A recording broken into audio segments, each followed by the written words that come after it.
Thurman was one of those guys that I don't think he was. I think his bark was worse than his bite a little bit. Everybody was afraid to approach him, but you hear too many people talk about it. But he did send me a telegram one time in Cape Cod, and I still got it. When I broke his record, he sent me a telegram congratulating me.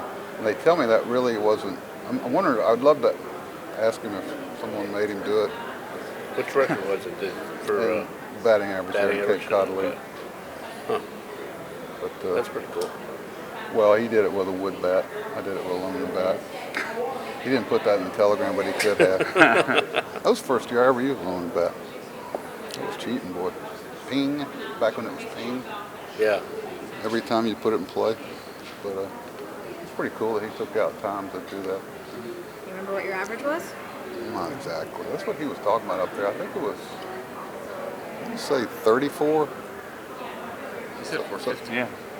I thought it started with a 4. What I'd read previously. Oh, it did. Yeah. Okay. It was the first year of the Hyannis Mets. I was the short order cook that summer. To keep our amateur status, we had to have a summer job. I would cook breakfast from 6 to 10 in the morning at the Hyannis newsstand, a little 12-seater.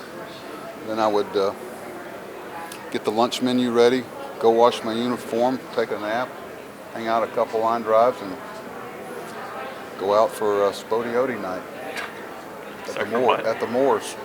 Spodioti? Oh yeah, I was from a little town.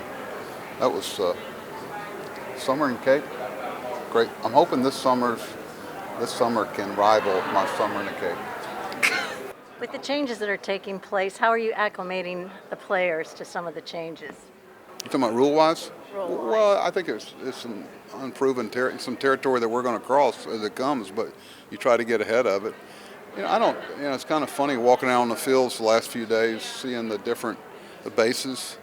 And when you've been around bases your whole life, you notice that they're bigger.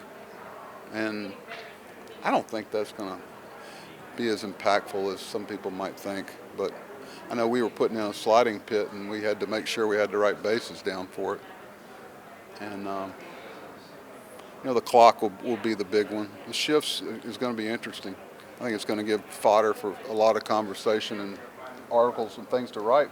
When you see a trend developing, trying to figure out who it's going to affect and who it's not. It's going to be interesting to watch, but I think the pitch clock, once it all settles down, I think they'll probably be mad at the umpires and somebody just trying to enforce it. But it's one of those things you talk about a lot. It's they're trying to take some action on it, and I know everybody here will be happy if it speeds up the games. But I think it's got a chance to be good for the game. I know our guys have been working on it a lot, and we've got hopefully the ways to show them what's coming so they can prepare for it. But there'll be some glitches along the way, little things about like first and third signs and first and second signs and bunt defense. You have a certain finite amount of time you can get those things down, but everything should speed up. On the flip side of the WBC equation, how much easier does it make it for you to get playing time for guys like Alvarez, Beatty, if the guys that It does. There's a positive out of it, Anthony. It is. It's. I told them to bring both unis, gray and white. They're going to get a lot of playing time, and so we'll get a good look at them. And I think that with the good part of it is that they come in. Our guys are trying not to rush the guys that are leaving, and be aware when they come back how much. The worst thing would be for someone to leave and go and not play at all. And I voiced that to the managers and stuff. That's fine. We're excited and proud that they're going, but they can't come back and be way behind. And I think the experience. But you worry when guys start their clock up that quickly.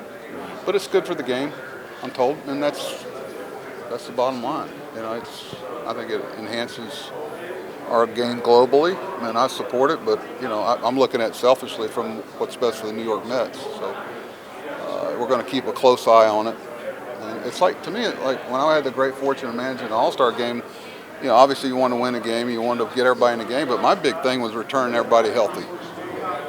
So when I talk to these guys, the communication's got to be there.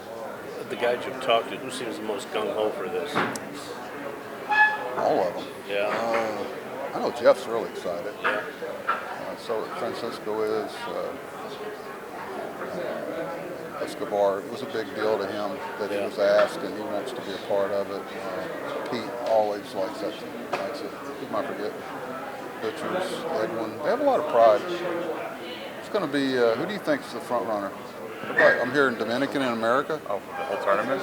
Yeah, they're always strong. I would have said Puerto Rico might, Joey's talking a lot of junk down there. He was. That was before Correa pulled out. What challenges the WBC going to present for you this spring?